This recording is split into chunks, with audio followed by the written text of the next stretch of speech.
الحمد لله رب العالمين والصلاة والسلام على رسوله الكريم أما بعد فأعوذ بالله من الشيطان الرجيم بسم الله الرحمن الرحيم يا أيها الذين آمنوا اتقوا الله حق تقاته ولا تموتن إلا وأنتم مسلمون صدق اللہ العظیم۔ انتہائی قابل احترام ہماری بہن غزالہ یاسمین صاحبہ، محترمہ بہن زرتاشیہ ندیم صاحبہ، برادر محترم مبشر نعیم صاحب، جناب راؤ ظفر صاحب، سٹیج پر موجود میرے قابل احترام بہنوں، قائدین جماعت اسلامی، اور لیہ کی تاریخ میں خواتین کا یہ عظیم الشان اجتماع اور اس میں شریک آنے والوں واجب الاحترام بہنوں اور بیٹیوں، السلام علیکم ورحمۃ اللہ وبرکاتہ۔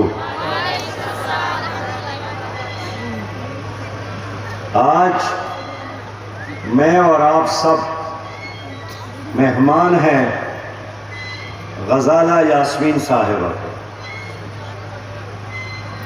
اور میں غزالہ یاسمین صاحبہ اور زرتاشیہ ندیم صاحبہ کی دعوت پر آیا ہوں،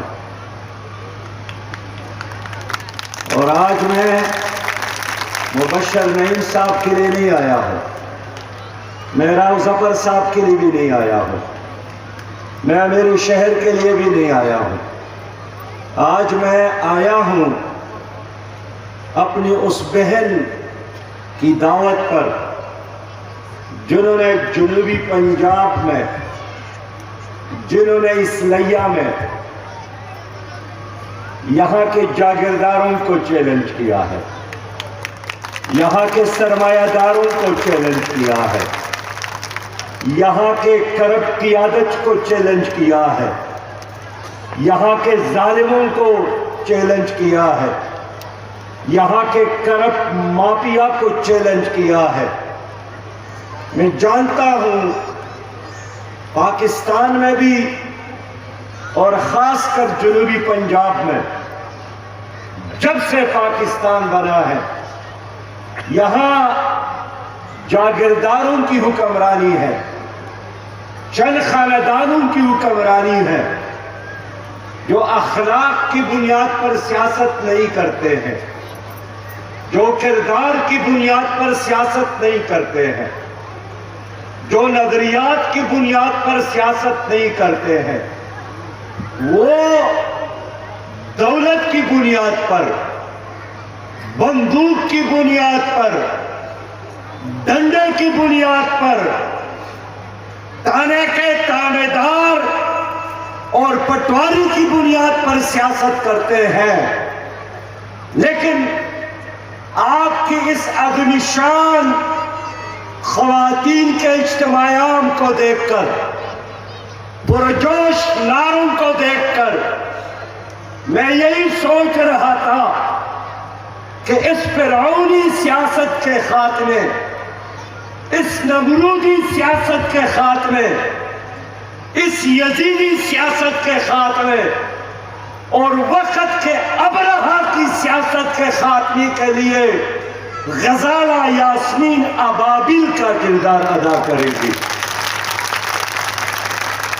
اور یہی بہن انشاءاللہ تعالی تکبر کرنے والوں کی تکبر کو خاک میں ملا دے گی، غرور کرنے والوں کے غرور کو خاک میں ملا دے گی، اور ثابت کرے گی کہ آپ اور آپ جیسے ہزاروں سے غزالہ یاسمین اسمبلی میں جا کر بہتر نمائندگی کر سکتی ہے۔ میرا ایمان ہے غزالہ یاسمین کیا چاہتی ہے؟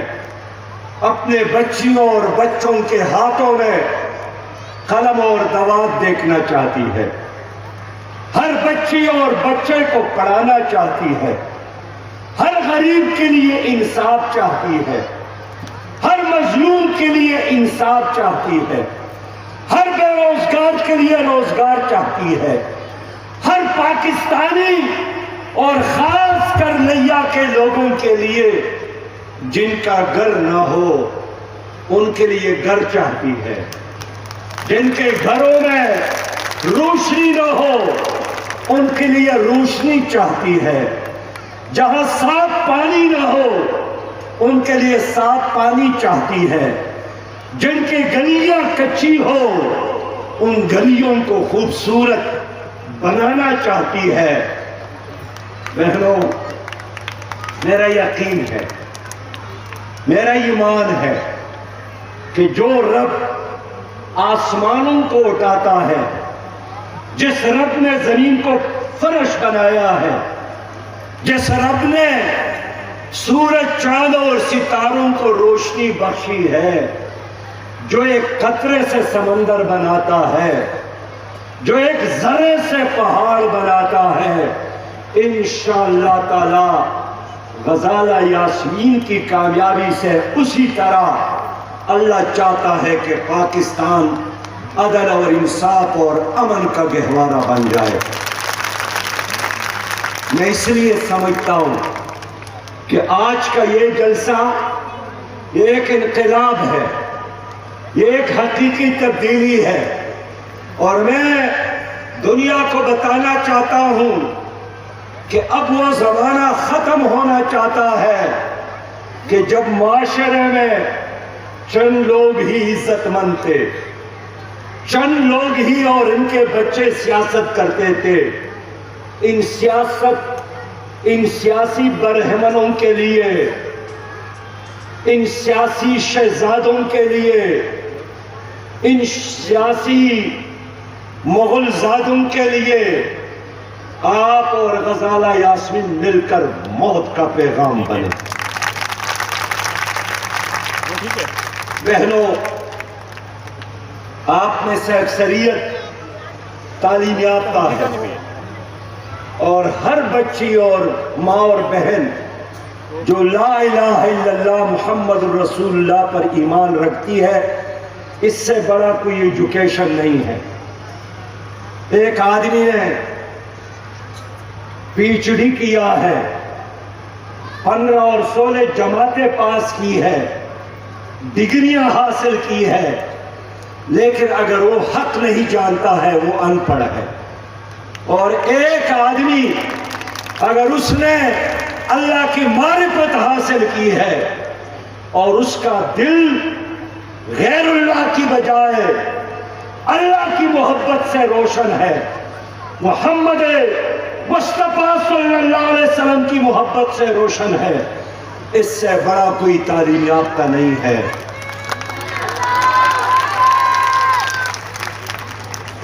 تو بہنوں، میں آپ کو یاد دلانا چاہتا ہوں کہ اس دنیا میں اللہ نے جب بھی انسانیت کے رہنمائی کے لیے کوئی نبی بھیجا ہے تو ان کی نصرت اور تعاون کے لیے ان کو اللہ تعالیٰ نے خاتون کی شکل میں بھی نصرت فرمائی ہے۔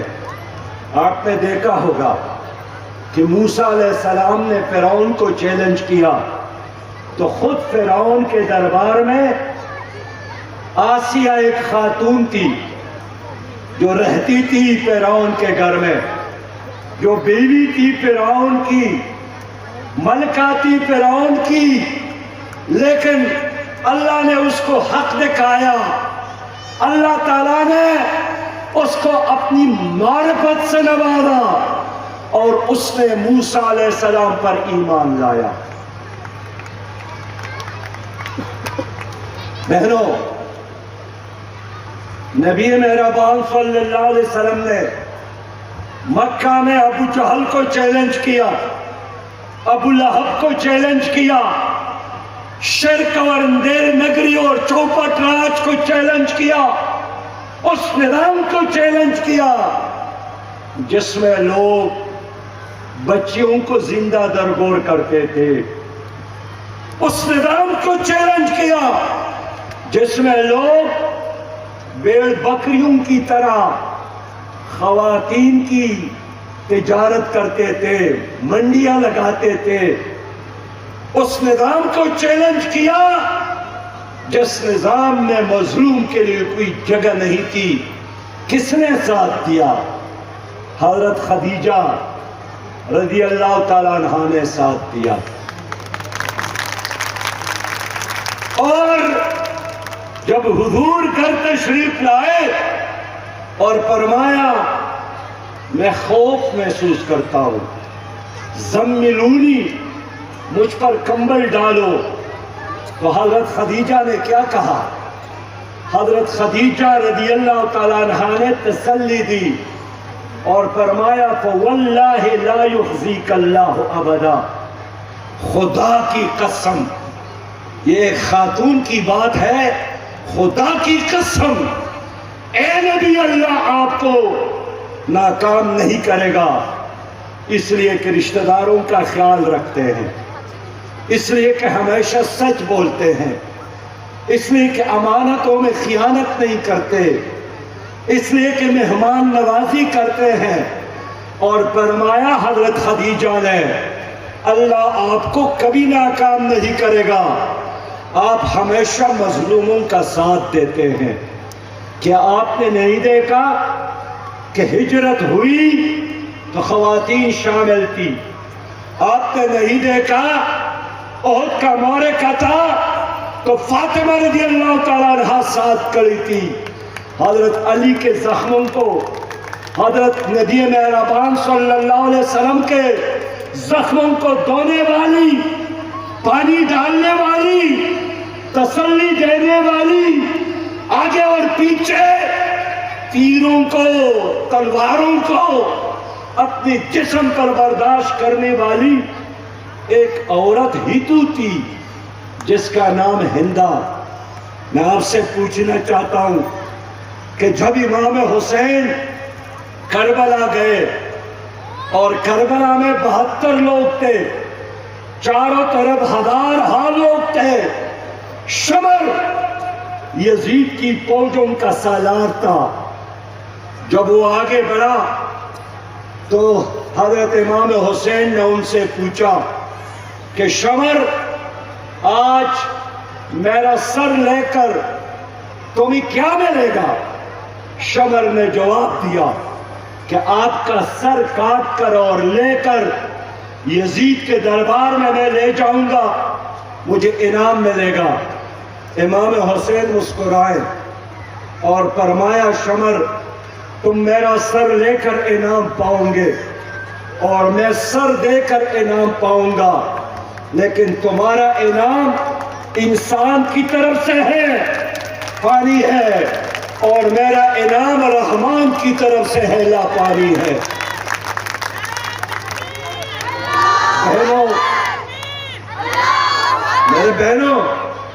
میرے بہنوں، امام حسین تو شہید ہو گئے، علی اصغر تو شہید ہو گئے، علی اکبر تو شہید ہو گئے، ان کا سر نیزے میں اٹھا کر شمر کی فوج یزید کے دربار میں لے گئے، لیکن اسی حالت میں امام حسین کے گھر والی دربار میں جب داخل ہو گئی، ان کے دوپٹے پر، ان کے چادر پر اپنے بچوں کا معصوم خون موجود تھا۔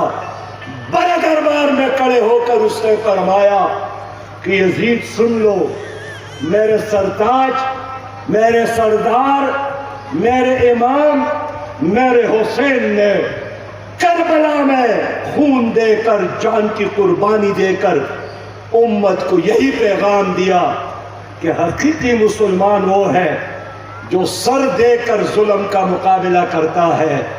آج وہ بہن تو نہیں ہے، لیکن میں یاد دلانا چاہتا ہوں کہ اتنے سارے لوگ جو آج بھی موجود ہیں، یہ وہی پیغام دہرانا چاہتے ہیں کہ ہم ظلم کے مقابلے میں کھڑے ہیں، ہم کفر کے مقابلے میں کھڑے ہیں، ہم وقت کی یزیدی قوتوں کے مقابلے میں کھڑے ہیں، ہم وقت کے کرپٹ قیادت کے مقابلے میں کھڑے ہیں، اور تم یزیدیت کے ساتھ کھڑے ہو، تم ظالموں کے ساتھ کھڑے ہو۔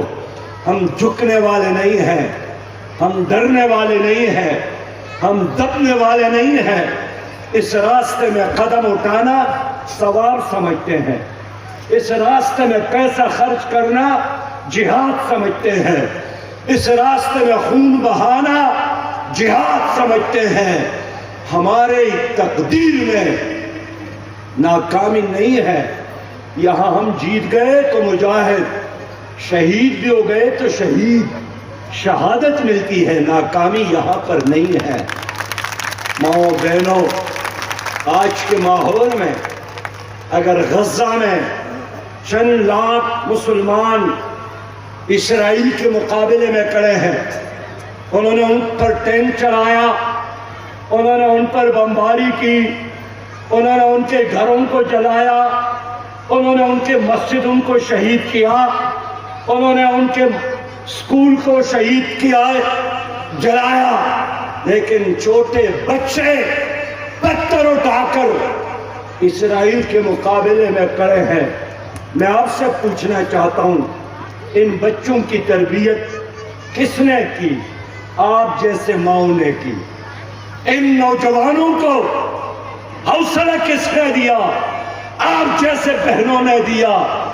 جماعت اسلامی اس لیے اس پاکستان میں فلسطین کو سپورٹ کرنے کے لیے غزہ کے مجاہدین کی آواز ملانے کے لیے ملک بھر میں جدوجہد کر رہی ہے۔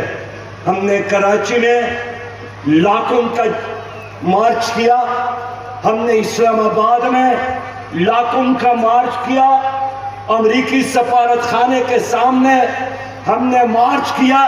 یہ ٹھیک ہے، حکومت نے ہم پر تشدد کی، حکومت نے ہمارے میاں اسلم پر لاٹیاں برسائی، حکومت نے اسلام آباد کے امیر کو گرفتار کیا، لیکن ہم نے طے کیا تھا کہ ہر قیمت پر ہم امریکی سفارت خانے کے سامنے ضرور مارچ کریں گے، اور ہم نے کر کے دکھایا، کوئی ہمیں منع نہیں کر سکا۔ ہم 19 مئی کو، اس 19 نومبر کو لاہور میں بھی لاکھوں مردوں کا اور خواتین کا، بچوں اور بچوں کا مارچ کر رہے ہیں، اور 19 نومبر کو آپ دیکھیں گے کہ جماعت اسلامی کی اپیل پر لاکھوں لوگ انشاءاللہ تعالی لاہور آئیں گے، اور غزہ کے مجاہدین کی آواز میں اپنا آواز میں لائیں گے۔ اور ہم نے یہ کام چھوڑنا بھی نہیں ہے۔ لیکن آپ ذرا سوچئے کہ اس ملک میں جو کہتے ہیں کہ مسلم لیگ ایک پارٹی ہے، یہ جو کہتے ہیں کہ پیپل پارٹی ایک پارٹی ہے، جنہوں نے ایک نہیں بار بار پاکستان پر حکومتیں کی ہیں، وہ کیوں خاموش ہے؟ ہماری حکومت کیوں خاموش ہے؟ کیوں وزیر اعظم خاموش ہے؟ کیوں صدر پاکستان خاموش ہے؟ کیوں پاکستان کا انتظامیہ اور اسٹیبلشمنٹ خاموش ہے؟ کیوں مجاہدین کا، فلسطینیوں کا ساتھ نہیں دے رہے ہیں؟ تاکہ امریکہ ناراض نہ ہو۔ آپ فیصلہ کریں۔ میں آپ سے پوچھنا چاہتا ہوں کہ امریکہ کو خوش کرنا ہے یا اللہ کو خوش کرنا ہے؟ امریکہ کا ساتھ دینا ہے یا اللہ کا ساتھ دینا ہے؟ امریکہ کا ساتھ دینا ہے یا فلسطینیوں کا ساتھ دینا ہے؟ ہم نے فلسطینیوں کا ساتھ دینا ہے، لیکن کاش آج اس پاکستان میں جماعت اسلامی کی حکومت ہوتی، جماعت اسلامی کا امیر، جماعت اسلامی کا کوئی کارکن وزیر اعظم ہوتا، تو نہ کشمیر پر انڈیا قبضہ کرتا، نہ ہماری بہن ڈاکٹر عافیہ، آپ جیسی بہن ڈاکٹر عافیہ کئی سالوں سے امریکی جیلوں میں پڑی ہے۔ یہ بزدل حکمران جاتے ہیں اور واپس آتے ہیں، ان کے رہائی کا مطالبہ نہیں کرتے، ان کو واپس لانے کی کوشش نہیں کرتے، ان کے سامنے بات تک کرنے کی جرات نہیں کرتے۔ یہ ڈرتے ہیں امریکہ سے، یہ غلام ہے امریکہ کے، یہ ایجنٹ ہے امریکہ کے۔ لیکن آج جماعت اسلامی کی حکومت ہوتی، ہم اپنی بہن آپیہ کو ہر قیمت پر پاکستان واپس لاتے۔ ماؤں، بہنوں اور بیٹیوں، آج پاکستان میں جماعت اسلامی کی حکومت ہوتی تو ہم غزہ کے لوگوں کو، وہاں کی ماؤں، بہنوں اور بیٹیوں کو اس طرح لاوارث نہ چھوڑتے کہ ہمارے بچوں کے لاشوں پر ان کے ٹینک چڑھے ہیں، ہمارے ماں بہنوں اور بیٹیوں کے گود میں شیرخوار بچے دودھ کے قطرے کے لیے تڑپ رہے ہیں، اور کوئی بچہ مرنے سے پہلے اپنی ماں سے پوچھتا ہے کہ امی پاکستان کی فوج آئی ہے کہ نہیں آئی ہے، اسلامی فوج آئی ہے کہ نہیں آئی ہے۔ ماں چاروں طرف دیکھتی ہے، نہ پاکستان کی فوج، نہ ترکی کی فوج، نہ سعودی عرب کی فوج، نہ مصر کی فوج۔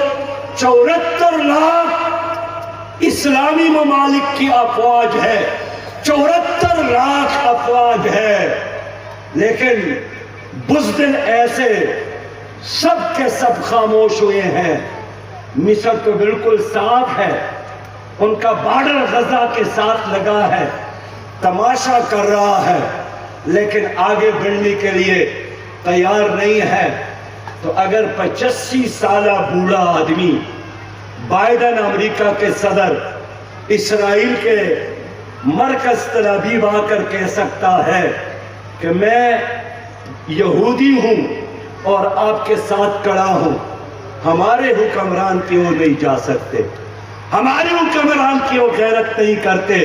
کاش آج جماعت اسلامی کی حکومت ہوتی تو میرے غزہ کے بچے یوں لاوارث نہ ہوتے، یوں کربلا کے میدان کی طرح تڑپ تڑپ کر نہ مرتے۔ میں آپ سے یہی پوچھنے آیا ہوں کہ کیا آپ نہیں چاہتے ہیں کہ پاکستان کو ایک ایسی حکومت ملے جو اسلام کی بھی حفاظت کرے، جو قرآن کی بھی حفاظت کرے، جو آپیہ بی بی کو واپس لائیں، جو کشمیر کو بھی آزاد کرائیں، جو فلسطین کو بھی آزاد کرائیں؟ ایسی حکومت چاہتے ہو کہ نہیں چاہتے ہو؟ چاہتے ہیں تو ایک راستہ ہے، ترازو پر ٹپا لگاؤ، ترازو پر ٹپا لگاؤ۔ ترازو عدل کا نشان، ترازو انصاف کا نشان، ترازو قیامت میں بھی کامیابی، دنیا میں بھی کامیابی۔ یہ ترازو ہے، ترازو، یہ ترازو ہے، یہ آپ کو نظر آتا ہے، یہ ترازو ہے، یہی ترازو، یہ ترازو غریب کے لیے عزت کا نشان ہے، یہ بچوں کے لیے صاف اور شفاف دودھ کا نشان ہے، بے روزگاری کے لیے روزگار کا نشان ہے، مظلوم کے لیے انصاف کا نشان ہے، اور ہر پاکستانی کے لیے عدل اور انصاف کا اور امن کا نشان ہے۔ غزالہ یاسمین صاحبہ کی یہی نشان ہے، یہ ہر ماں کا، یہ ہر بہن کا، یہ ہر بچی کا، یہ ہر پاکستانی کا۔ تو آپ سے میں پوچھنے آیا ہوں، آئندہ الیکشن میں غزالہ کا ساتھ دیں گے کہ نہیں دیں گے؟ ترازو کا ساتھ دیں گے کہ نہیں دیں گے؟ ترازو کا ساتھ دے کر دنیا کو پیغام دے دے کہ اب پرانا پاکستان نہیں ہے، اب نیا پاکستان روشنی کا، عدل کا، انصاف کا، مساوات کا، برابری کا پاکستان، دو پاکستان بھی نہیں، ایک پاکستان، غریبوں کے لیے اور ہاسپٹل، بڑوں کے لیے اور، غریبوں کے بچوں کے لیے اور تعلیمی ادارے، مالداروں کے لیے اور۔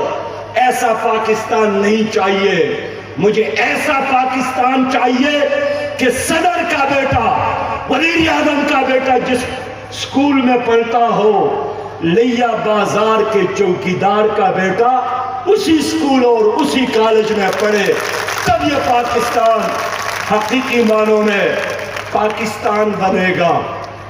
بہنوں، جماعت اسلامی کو کامیابی ملی۔ ایک تو ہم عدالتوں میں انگریز کا نظام ختم کر کے قرآن اور سنت کا نظام نافذ کریں گے۔ تو آپ چاہتے ہیں اس کے حامی ہیں کہ نہیں ہیں؟ جماعت اسلامی کو حکومت ملی تو ہم ملک سے سودی نظام کا خاتمہ کر کے، اس لیے کہ سود سب سے عظیم گناہ ہے کائنات میں، اللہ اور رسول کے ساتھ جنگ ہے، سودی نظام کا خاتمہ کریں گے اور غیر سودی نظام کو یہاں پر نافذ کریں گے۔ جماعت اسلامی کو حکومت ملی تو ہم، آپ کو پتہ ہے ہم کیا کریں گے؟ ہم آپ کے لیے علیحدہ یونیورسٹیاں بنائیں گے، علیحدہ کالجز بنائیں گے، علیحدہ سکولز بنائیں گے، علیحدہ ہسپتال بنائیں گے۔ جماعت اسلامی کو حکومت ملی تو آپ کے لیے شہروں میں خواتین کے لیے علیحدہ ٹرانسپورٹ کا انتظام ہوگا۔ جماعت اسلامی کو حکومت ملی، آپ کو پتہ ہے ہم کیا کرنے جا رہے ہیں؟ جماعت اسلامی کو حکومت ملی تو ہم بینکوں سے خواتین کو بلا سود قرضے دیں گے تاکہ وہ اپنے بچوں کو پڑھائیں، اپنی بچیوں کو زیور تعلیم سے آراستہ کرے۔ جماعت اسلامی کو حکومت ملی تو آپ کے گھروں میں جو چھوٹے چھوٹے بیٹک ہیں اس میں انشاءاللہ تعالی چھوٹے سے کارخانے ایک مشین کے لیے بلا سود قرضی دیں گے۔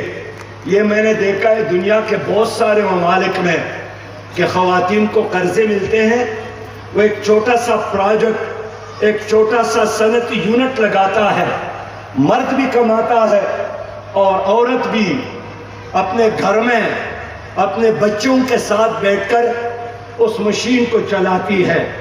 جماعت اسلامی کو حکومت ملی، آپ کو پتہ ہے کیا ہوگا؟ جو مرد اپنے بیٹیوں کو جائیداد میں، وراثت میں حصہ نہ دے وہ ممبر نہیں بن سکے گا، نہ کونسلر بنے گا، نہ قومی اسمبلی کا ممبر بنے گا، نہ صوبائی اسمبلی کا ممبر بنے گا، وہ ڈسکوالیفائڈ ہوگا۔ کیوں؟ اس لیے کہ جو آدمی اپنی بیٹی کے ساتھ دھوکہ کرتا ہے، اپنی بہن کو حق نہیں دیتا ہے، اپنی بیوی کو حق نہیں دیتا ہے، وہ وزیر اعظم بن جائے، وہ قوم کو کیا حق دے گا؟ میں آپ سے ایک اور بات بھی کرنا چاہتا ہوں آپ کے مشورے کے ساتھ کہ جب پاکستان میں جماعت اسلامی کی حکومت ہوگی تو تعلیم مفت ہوگی، تعلیم کا کوئی فیس نہیں ہوگا۔ تعلیم یہ ریاست اور حکومت کی ذمہ داری ہے۔ اس وقت آپ کے بچے جہاں پڑھتے ہیں فیس دیتے ہیں، یہ فیس کا نظام نہیں ہوگا تو کیا ہوگا؟ پھر بھی جو والد اپنی بچی کو تعلیم سے محروم کرے گا اس کو جیل جانا پڑے گا، اس لیے کہ تعلیم ہر بچی کا حق ہے، تعلیم ہر انسان کا حق ہے۔ میں آپ سے یہی کہتا ہوں 300 یونٹ تک بجلی مفت ہوگی انشاءاللہ۔ یہ ناممکن نہیں ہے۔ میں خیبر میں فائنانس منسٹر بنا، خزانے کا وزیر، تو میں نے فیصلہ کیا کہ ادنا سے لے کر میٹرک تک ہم مفت کتاب دیں گے۔ لوگوں نے بڑی مخالفت کی کہ ممکن ہی نہیں ہے۔ میں نے کہا ہر قیمت پر یہ ممکن ہے، اور پھر ہوا وہی کہ آج بھی وہاں ہم ادنا سے لے کر میٹرک تک بچوں اور بچوں کو مفت کتاب دیتے ہیں. تو تعلیم مفت، علاج مفت اور 300 یونٹ بجلی مفت. یہ سب کچھ ممکن ہے. کیسے؟ اس لیے کہ پاکستان میں غزالہ یاسمین صاحبہ سن لے، پاکستان میں ہر سال 5000 ارب روپیہ کرپشن ہوتی ہے. کتنے ارب؟ 5000 ارب. تو اگر ہم نے کرپشن کو ختم کیا تو کرپشن کا پیسہ بچا کر ہم مفت تعلیم بھی دے سکتے ہیں، ہم مفت علاج بھی کرا سکتے ہیں، ہم 300 یونٹ بجلی بھی اپنی قوم کو مفت دے سکتے ہیں. اس لیے میں اسی پر اکتفا کرتا ہوں اور میں آج آپ سے وعدہ لینا چاہتا ہوں کہ غزالہ یاسمین صاحبہ یہ آپ کی نمائندہ ہے. ہم چاہتے ہیں کہ یہ صوبائی اسمبلی میں آپ کا ترجمان بنے، آپ کی نمائندگی کرے، آپ کے مسائل وہاں تک پہنچائے، حق کی آواز کو بلند کرے.